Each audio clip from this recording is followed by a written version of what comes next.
Assalamualaikum warahmatullahi wabarakatuh. Waalaikumsalam warahmatullahi wabarakatuh. Di sini saya mewakili untuk kelompok 6 presentasi tentang tinjauan dasar manajemen keuangan.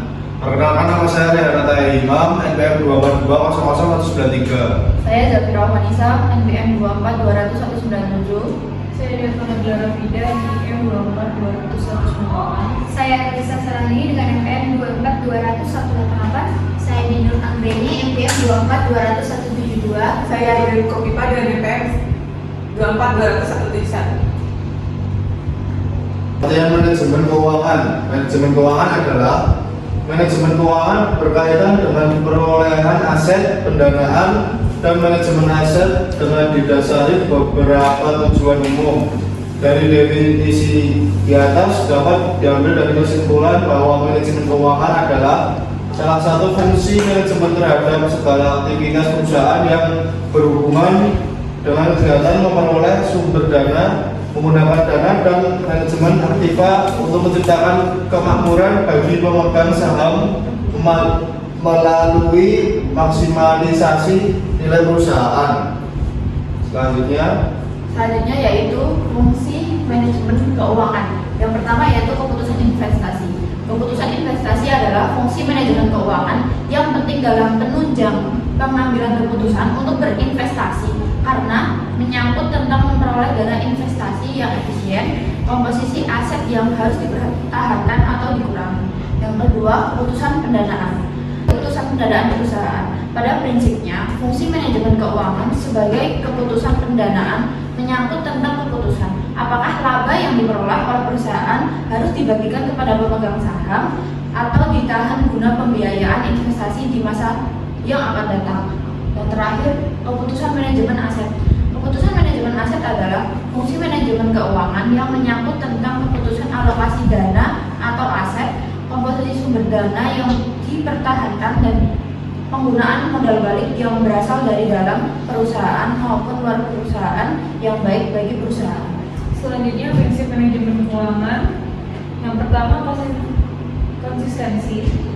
Kebijakan sistem dan keuangan dalam perusahaan haruslah konsisten di setiap saat. Meski begitu, ini bukan berarti sistem keuangan tidak boleh disesuaikan saat ada perubahan pada internal perusahaan. Yang kedua, akuntabilitas. Akuntabilitas adalah kewajiban moral atau legal, tidak cenderung pada individu, grup, atau organisasi tertentu atas hak milik yang diberikan kepada pihak ketiga sebagaimana yang telah digunakan. Yang ketiga, transparansi. Seperti yang kita ketahui, perusahaan mempunyai kewajiban terkait transparansi. Perusahaan harus terbuka dalam menyediakan informasi terkait aktivitasnya. Yang keempat, kelangsungan hidup. Seorang manajer keuangan wajib dapat merencanakan keuangan yang ditugaskan padanya agar perusahaan dapat terus berjalan alias hidup. Terakhir, pengelolaan. Ini adalah prinsip yang sangat umum untuk berbagai hal. Dalam manajemen akuntansi, pengelolaan keuangan juga harus bisa dilakukan perusahaan dengan tepat dan ampuh. Selanjutnya, pentingnya manajemen keuangan. Yang pertama, menyusun strategi atau mengidentifikasi hal-hal yang diperlukan perusahaan secara finansial untuk mencapai tujuannya, baik jangka pendek maupun panjang. Kedua, mengambil keputusan atau membantu pemimpin bisnis dalam memutuskan cara terbaik dalam melaksanakan rencana lewat penyediaan laporan keuangan terkini dan data-data yang relevan. Yang ketiga, mengontrol atau memastikan kontribusi setiap departemen yang ada pada visi dan operasi perusahaan sesuai dengan anggaran dan sejalan dengan strategi. Cara mengelola manajemen keuangan. Yang pertama yaitu memisahkan antara akun pribadi dengan akun perusahaan. Kedua, buat catatan proyek keuangan. Ketiga, buat laporan keuangan. Keempat, sering melakukan cek stok barang. Kelima, kasir dan akuntansi terpisah. Contoh manajemen keuangan.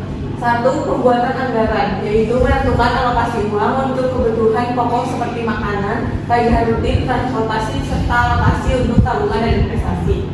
Kedua, menabung secara berkala, menyisihkan sebagian uang secara rutin untuk keperluan mendesak atau masa depan. Yang ketiga, pengurangan utang, melakukan pembayaran secara cicilan secara teratur untuk mengurangi utang. Yang keempat, investasi, yaitu mengalokasikan sebagian uang untuk investasi jangka panjang seperti saham, reksadana, atau properti. Yang kelima, tabungan dan dana darurat, memiliki tabungan dan dana darurat untuk mempersiapkan diri keluarga dari resiko tak terduga. Sekian dari kami, terima kasih. Apakah ada pertanyaan? Ada. Silahkan. Gaji. Aku sih NPM 177. Bagaimana perusahaan mengalokasikan dana dengan resiko yang kecil? Ya. Ada lagi? Saya NPM 242 200 203. Bagaimana perusahaan mendapat laba dan mengelola secara baik? Ya, terima kasih. Selanjutnya, Selanjutnya ada lagi. NPM 207. Mengapa manajemen risiko menjadi salah satu aspek penting dalam manajemen keuangan? Jelaskan kaitannya dengan keputusan investasi dan pendapatan dana perusahaan. NPM 192, jelaskan tujuan utama manajemen keuangan serta bagaimana hal tersebut dapat dicapai. Selanjutnya. Saya 200 170. Bagaimana perusahaan dapat meningkatkan nilai perusahaannya? Saya menjawab pertanyaannya Mas Guntur. Mengapa manajemen risiko menjadi salah satu aspek penting dalam manajemen keuangan? Jelaskan kaitannya dengan kepuasan investasi dan pendanaan perusahaan. Manajemen risiko penting untuk mengidentifikasi, mengukur, dan mengolah risiko yang dapat mempengaruhi kinerja keuangan perusahaan.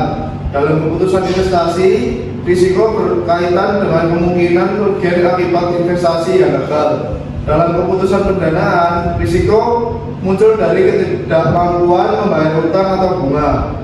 Dengan manajemen risiko, perusahaan dapat mengambil langkah mitigasi seperti asuransi dan diversifikasi. Pak, sudah cukup? saya akan menjawab pertanyaan dari Mas Agi. Bagaimana perusahaan mengalokasikan dana dengan risiko yang kecil? Yang satu, diverifikasi investasi. Yang kedua, evaluasi proyek investasi. Yang ketiga, manajemen portofolio. Yang keempat, pengelolaan likuiditas. Yang kelima, asuransi dan lindungan nilai. Apakah sudah cukup? Kita menjawab pertanyaan dari Dana. Bagaimana perusahaan dapat meningkatkan nilai perusahaannya? Yang pertama yaitu meningkatkan profitabilitas. Yang kedua, mengelola utang dan ekuitas. Yang ketiga, meningkatkan reputasi perusahaan. Yang keempat, ekspansi usaha. Yang kelima, peningkatan manajemen sumber daya manusia. Yang terakhir, inovasi teknologi. Apakah sudah cukup? Sudah. Ya, pertanyaan. Tujuan utama manajemen keuangan. Jadi tujuan utama manajemen keuangan adalah memaksimalkan nilai perusahaan dalam jangka panjang. Hal ini dapat dicapai dengan pengelolaan modal kerja, keputusan investasi, keputusan pendanaan, manajemen resiko. Dan langkah-langkah tersebut, perusahaan dapat meningkatkan kesejahteraan pemegang saham, menjaga kelangsungan bisnis, dan mempertahankan daya saing.